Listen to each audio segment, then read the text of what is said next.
This episode is brought to you by Enterprise Health. Make cybersecurity a priority, not a headache. Cyber attacks put patients at risk and cost healthcare organizations millions.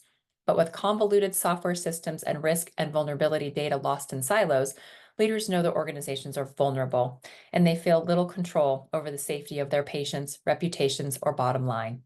Enterprise Health brings together cybersecurity experts with over 100 years combined experience in healthcare to offer a comprehensive suite of innovative software and services. It helps leaders finally unlock a unified, human-centric cybersecurity approach. With Enterprise Health, you can improve your cybersecurity posture, protect your patients, and simplify your employees' lives. Visit thisweekhealth.com/enterprise-health to find out more.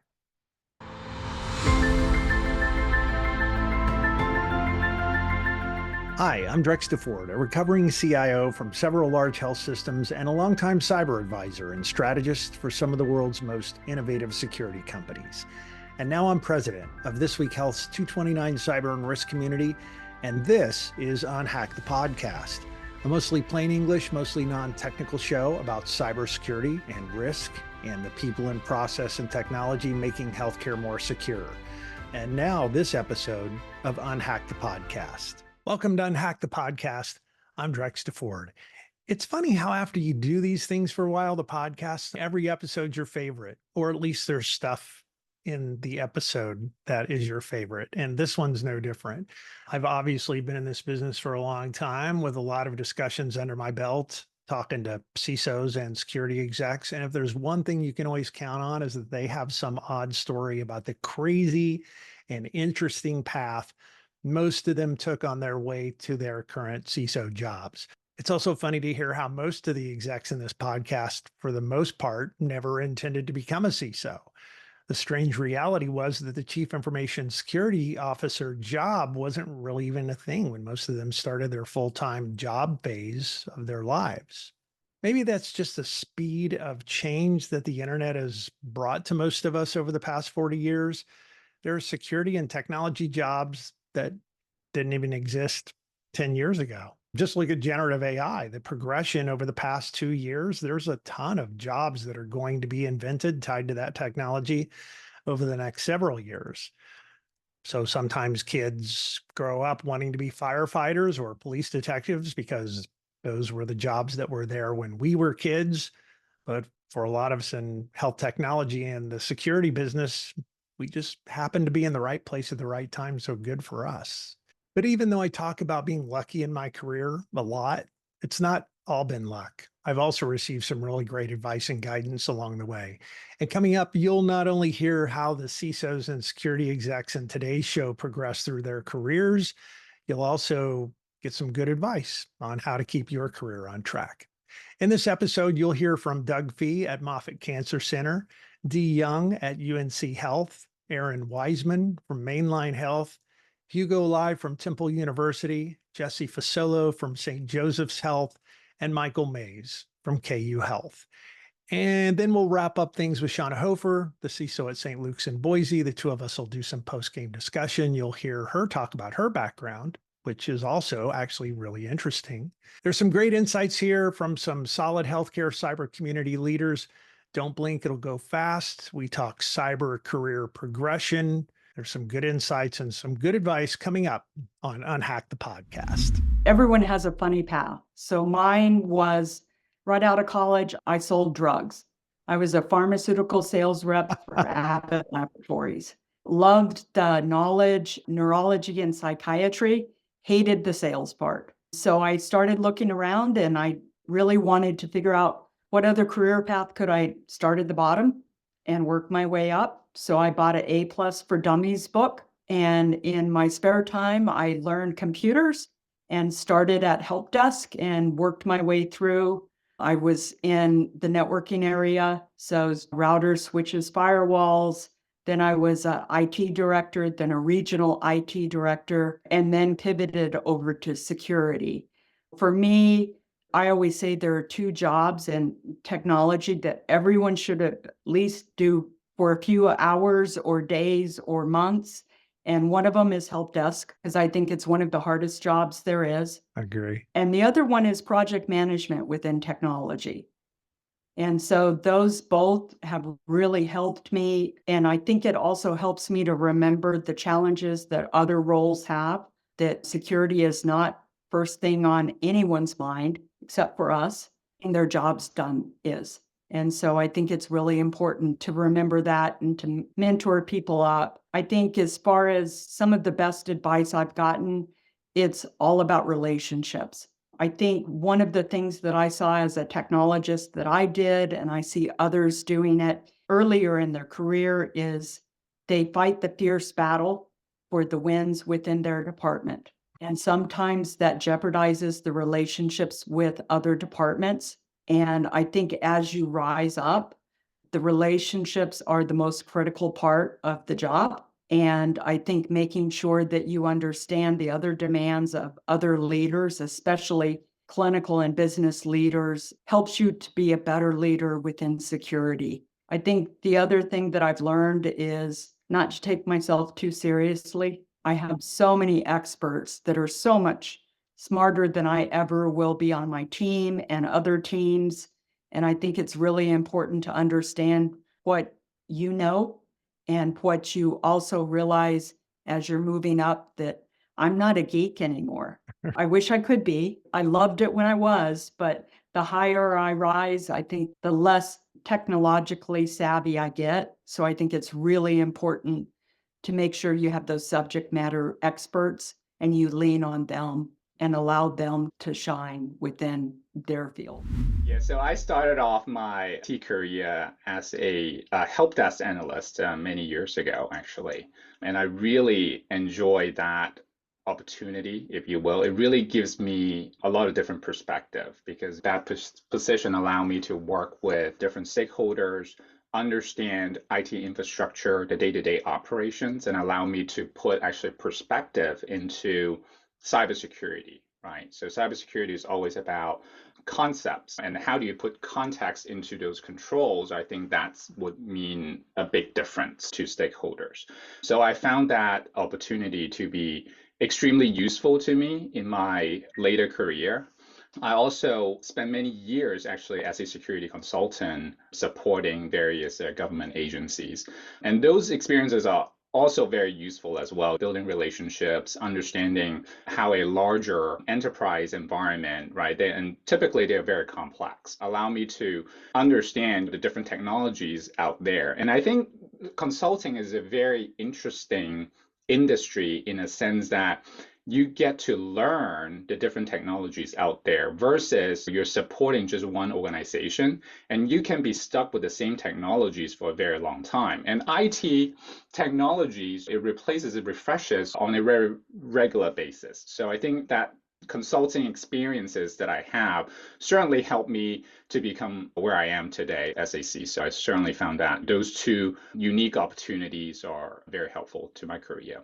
And I will also advise that stay outside of your comfort zone. You never know how those skill sets will help you in the future. I started off as a very technical engineer, and then I learned about reading the different NIST documents, and certainly those are not sexy, right? It can be extremely boring, but yet it allows me to become a better CISO today when I think about it, because I understand what are the controls that should be implemented within an enterprise, right? It gives me a much larger perspective into cybersecurity. What about great career path? Did you get some good advice from a mentor or a leader along the way that you think would be worth sharing? Yes, building relationships are very key. I learned that during my very early consulting days.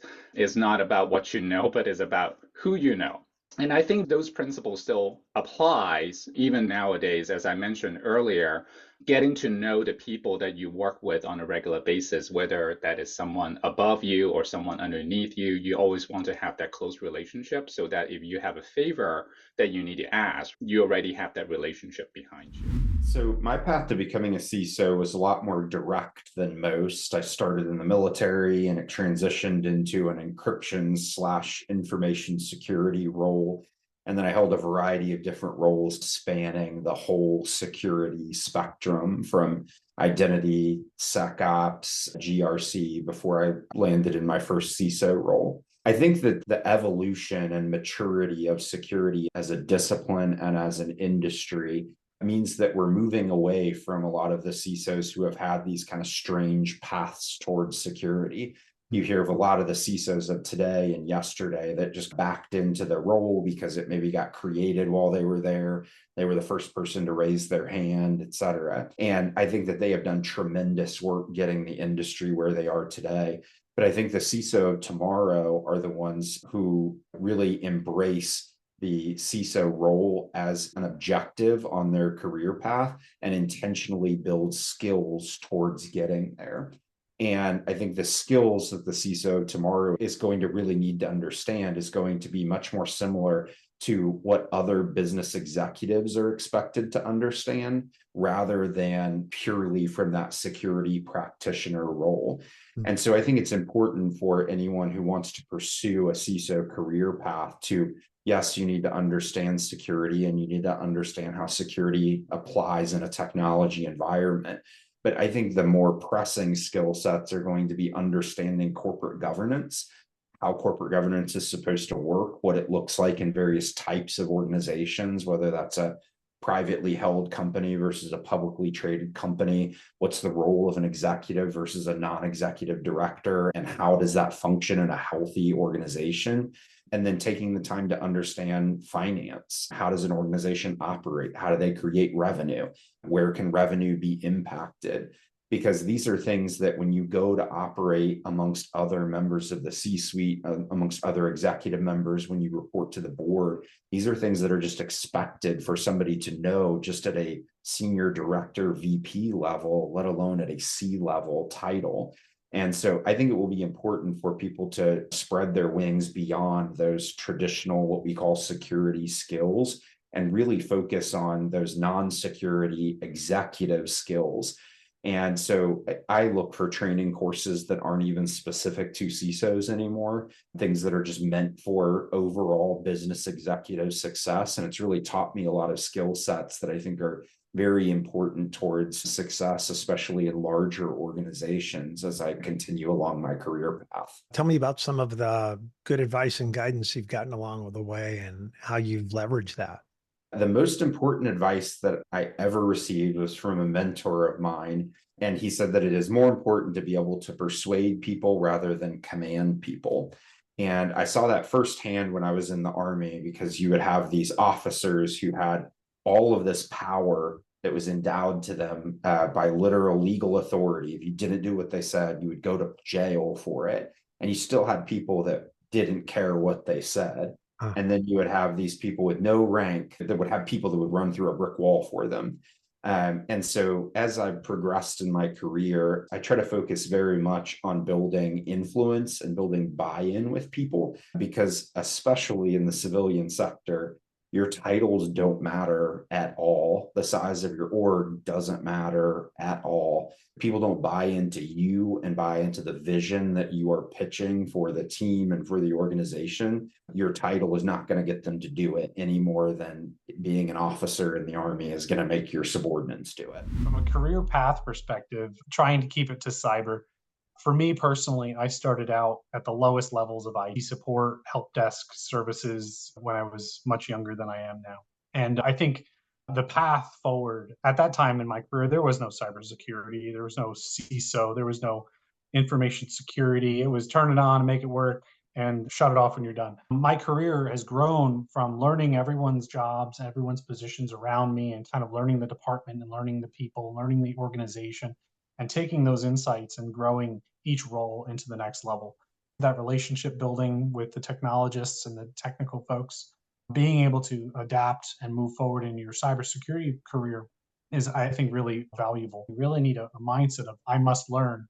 And with cybersecurity, there's so much new coming down the pipe that you need to be a sponge at all times. Yeah. You learn from everyone around you. You learn from every new project. You learn from vendors. I can't tell you how I've grown over the last 5 years just by having relationships with vendors and learning the new skills, learning the new capabilities of tools and systems that are out there. But I think every new implementation, every project, every job is an experience and exposure that will make you ready for the next step. And you just have to take it. What about great advice that you've received along the way about career and career progression? Career growth is staying power. While some technologists and technology and cybersecurity folks, they work a year or two, they implement new systems and new technologies and this digital transformation, but they never stay long enough to actually see the benefits of the digital transformation Hmm. or this new cybersecurity system or what benefits from a risk perspective, the decreasing risk across the organization become from the hard work that you've done. So I've learned that staying power is pretty important the higher up in executive and management levels that you go, because you don't ever get to see the dessert, so to speak, the end result of this five-course dinner. And I think it's well worth it if you're growing and learning throughout the way. But I think more defined advice that I was provided is creating value, I think is one of the biggest ones. Create value for the organization, for your team, for those that you serve. It's easy to fall into a space where you're very comfortable and you're good at what you do and the tasks are the tasks and you check the boxes. For me, learning and growing afforded me the ability to move from role to role, to grow and take on more responsibility. Each responsibility you're given one, trust, and then two, you're given the ability to grow and learn within yourself. And Yeah. once you do that, that trust and that relationship and your responsibilities start growing, like I joked about in the beginning, where if you're good at what you do, you get more. Are you ready to get insider access to the latest health IT innovations? I'm Drex DeFord, and I want to personally invite you to one of our upcoming webinars, Fireside Chat, cutting edge conversations with top CMIOs, sponsored by Dr. First. This is your chance to hear directly from some of the brightest minds in health IT as they share groundbreaking insights from one of our 229 executive summits. We'll cover the transformative power of AI, strategies for optimizing healthcare operations, tackling physician burnout, and the latest in population health management. Don't miss this opportunity to stay ahead of the curve and bring these cutting edge ideas back to your organization.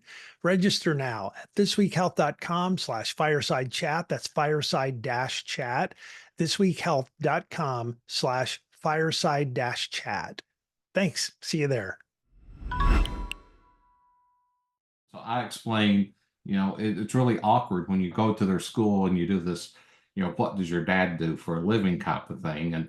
And somebody asks you and you're talking to a group of kids or whatever, and you're like, well, did you want to do this when you grew up? And I'm like, I didn't know this was even a thing when I was growing up, right? You don't just, as a kid waking up and you're going to school, what are you going to do with the rest of your life? I'm going to be a CISO. No, that don't happen. So like a lot of other people, I kind of fell into it, right? I was originally going to school, got my undergraduate degree in mathematics, right? So my, I guess, career in life that I wanted to do was become a mathematics professor. And interestingly enough, like a lot of people going to school, had to figure out how to pay for it, right? So I got hired with this IT company, right? So this was back in the 80s or whatever when IT wasn't as big as what it is now. Uh-huh. And so I guess I've done pretty well because when I graduated from the university, the company offered me a full-time job, right? So that was pretty cool, right? So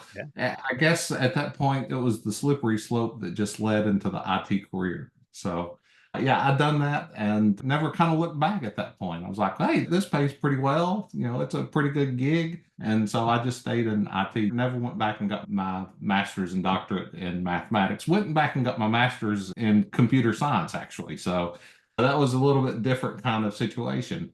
I remember standing up in front of, the class at school and trying to answer questions about, your job or whatever. And, if you ask my kids at the time, there's like, Dad just attends the meetings all day. That's all he does. And I'm like, basically, you're right. That is all I do. Yeah. Yeah. No, I totally get it. I mean, there's a lot, obviously, in your job. I mean, I think in a lot of healthcare executives' jobs, a lot of it is sort of helping people understand the challenges and risks that are involved in the work that they're doing and how they can kind of be part of the team and pull this off. Because you certainly can't do it alone. It's absolutely a team sport. Yeah, it definitely is. I mean, I've done an IT thing, like I said, right out of college. And at the time, everything was mainframe. So I'd done stuff with VTAM, I'd done some COBOL programming type of thing. Finally, it moved, like everything else, to the client server thing. And I got into programming. I've done a little bit of that. Before my, I guess, change to the dark side, I was a network design engineer. So that was pretty cool, right? I enjoyed doing that quite well. Yeah. And then this little thing called HIPAA come along in 1996. Uh-huh. And, I was actually working for the Department of Medicare and Medicaid Services at state of Kentucky. And, they was like, well, we need somebody to kind of specialize in this. And, security was a thing, but not really a thing, if you will. It was that mix of, what we consider traditional security, but privacy was never one of those things involved with it. So they needed somebody to do this. I'm like, hey, I'll try. I'm like Mikey. I'll try anything. I got involved with security with the company at that point in time, and I've loved it and never kind of went back from that point. So my career path, I started out as an attorney, and I got my LLM, which is a Master's of Law in Information Technology Licensing and Global Intellectual Property Law. I always wanted to be in technology. I don't have a technological background, which in law makes it very, very difficult to do that. I got very lucky in that I was hired by the Commonwealth of Massachusetts in late 2012 to be an IT licensing attorney for them. So, I was able to land in a job where I was able to interact with technology and our technical staff on a regular basis. And I very quickly became pretty much the sole attorney supporting our information security office. So over the course of time, I was able to build my expertise on the job effectively, working in information technology, and sort of got into the information security office through the audit function. We were a heavily federally regulated organization because of all the federal contracts we had and all the federal programs we administered as, a health and human services organization. So, was able to sort of wiggle my way in by building out some of that audit function, supporting that audit function, and then later moving over into the technical side of that. Best advice you ever got from a peer or a mentor or a coach? I think some of the best advice that I've received from some of my peers is, don't assume you know everything.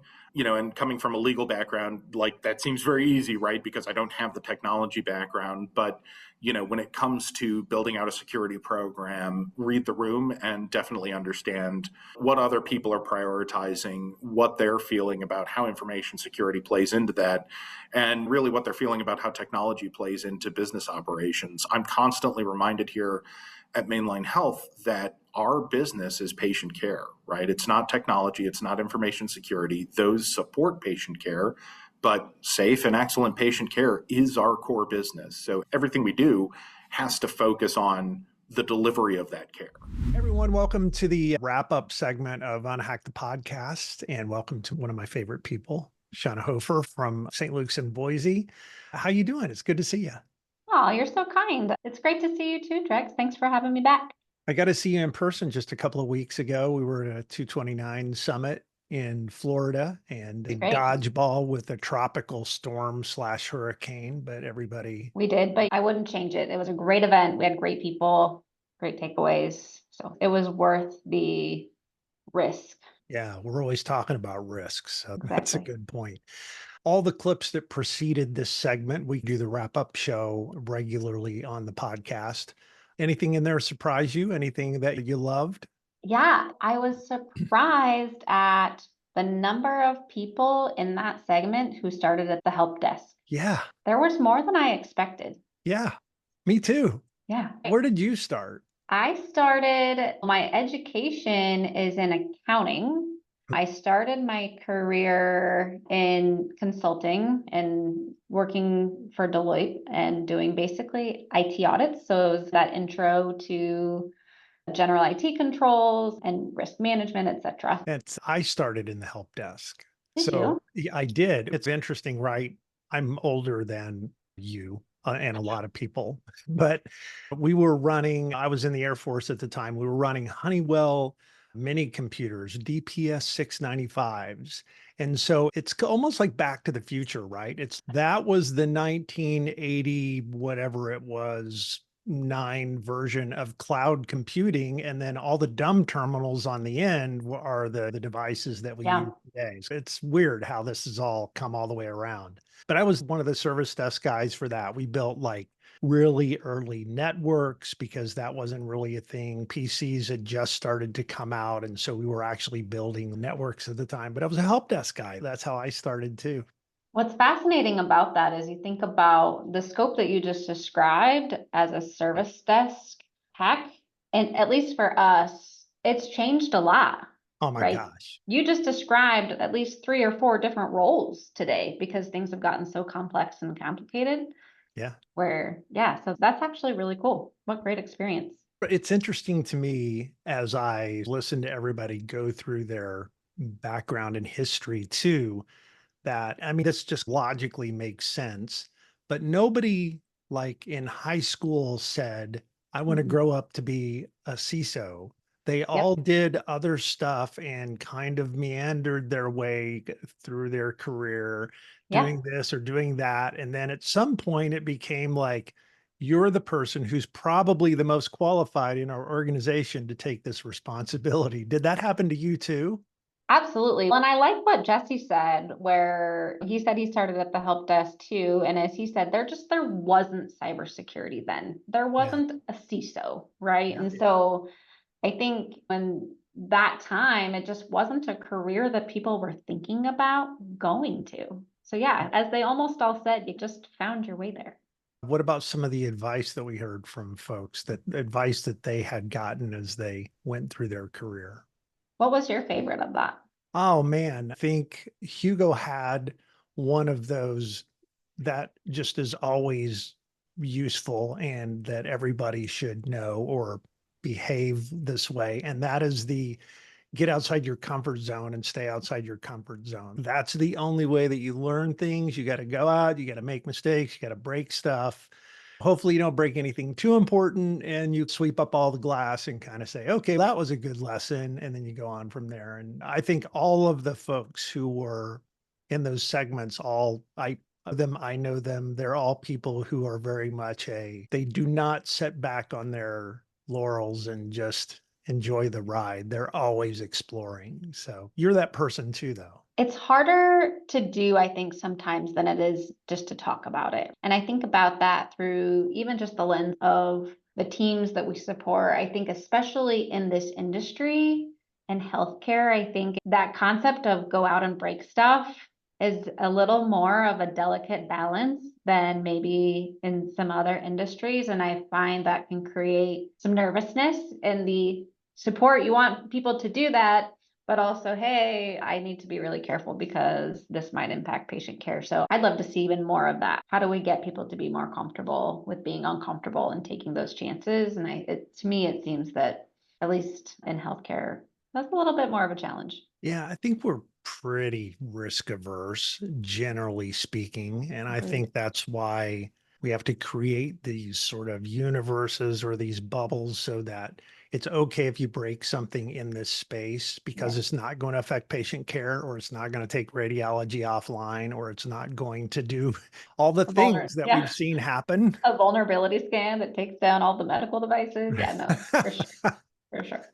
Oh my gosh. There's so many of these things that we all have the t-shirt where it's like, oh, I didn't know just by pinging that device, it would cause it to go completely haywire. Yeah. Yeah. And I think knowing that though, I think what you just said, getting that t-shirt or kind of that banner of, hey, I've been through this really helps others understand that they're not like the newer ones who are now doing that and experiencing it, that they're not alone. I've had that conversation with my team members of, hey, first time, good for you. This happened before. So It's definitely the advantage, though, I think, of having that seasoned leadership and the sort of the things that you pass on to your team and your leaders about, let's talk about a lot of these things before you do them, because maybe I've already stepped in that pothole at yeah, some point in exactly. the past. Yeah. Exactly. Yeah. What's some of the best advice you have received in your career? I'm going to try to think of one that isn't the example we've already talked about, because I think that could be it. But above and beyond that, I think some of the best advice I've received is not to focus so much on perfection.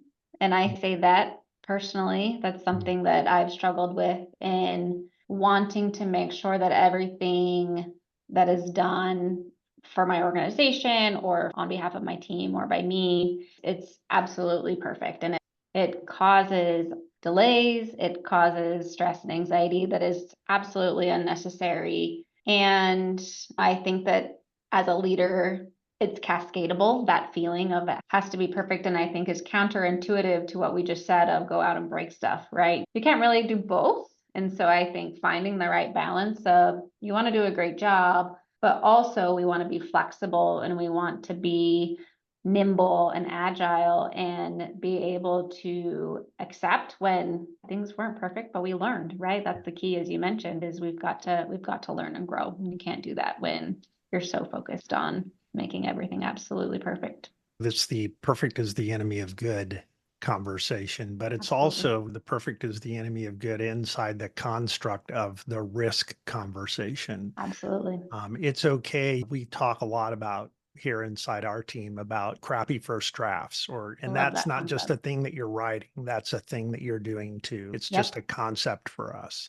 It's okay to have crappy first drafts and put them out there and make mistakes and get Yeah. feedback and all of that, but it's all within a context of risk, right? You don't Yes. want a crappy first draft version of EHR deployment. There are things that you Totally have to agree. be like, this needs to be like A- work bet. before we release this for all of these reasons. Yeah, I think through that, it's really what's the impact? And if the impact is lower, we can be more flexible. But I think that conversation, I've had it with several peer CISOs around, wow, we can't tackle that initiative because we, the cyber team, wouldn't be able to do it perfectly. And we don't want anyone else to do it because we know they won't do it perfectly either. And I think that let's just make progress mindset is really hopeful in that scenario. Again, depending on the context and making sure that it truly is acceptable if things aren't perfect. Yeah. I was just thinking about I've had a lot of great advice over the course of my career, but probably the thing that motivated me more than anything else during my career was that at some time very early on, I was running supply chain at a small hospital, and my enlisted time, I had been a computer guy. That's where I was at the help desk and ran those mini computers. I went to school and I finished my degree, got commissioned as an officer and became a hospital administrator in the Air Force. So I was the hospital administrator who knew something about computers. And that was way before there was a CIO job or any of those kinds of things. And I had a senior officer come to me because I was automating everything in supply chain because it was so logical to do. That everything had a number and you could count everything and you could track supplies and where they were Makes moving sense. to and, all that stuff. And I had a senior officer come to me at one point and say, you got to knock it off with this computer stuff. There's no future in it. And I know. And that was the point at which I was pretty sure that was what I was going to do. That's awesome. Because that whole conversation made so much nonsense in my head that I was like, I have to be on the right track. There's no way somebody would say something to me like that.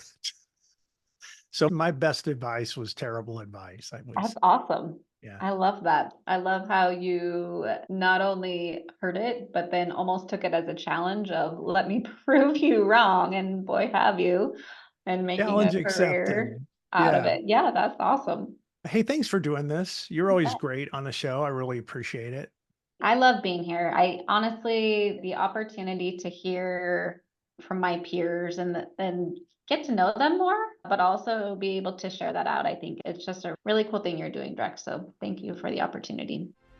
That's a wrap for this episode of UnHack the Podcast. Do me a favor and share this episode with your peers. And by the way, your feedback matters, so please subscribe and rate and leave a review wherever you listen to podcasts. I'm your host, Drex DeFord. Thanks for spending some time with me today. And that's it for UnHack the Podcast. As always, stay a little paranoid. I'll see you around campus.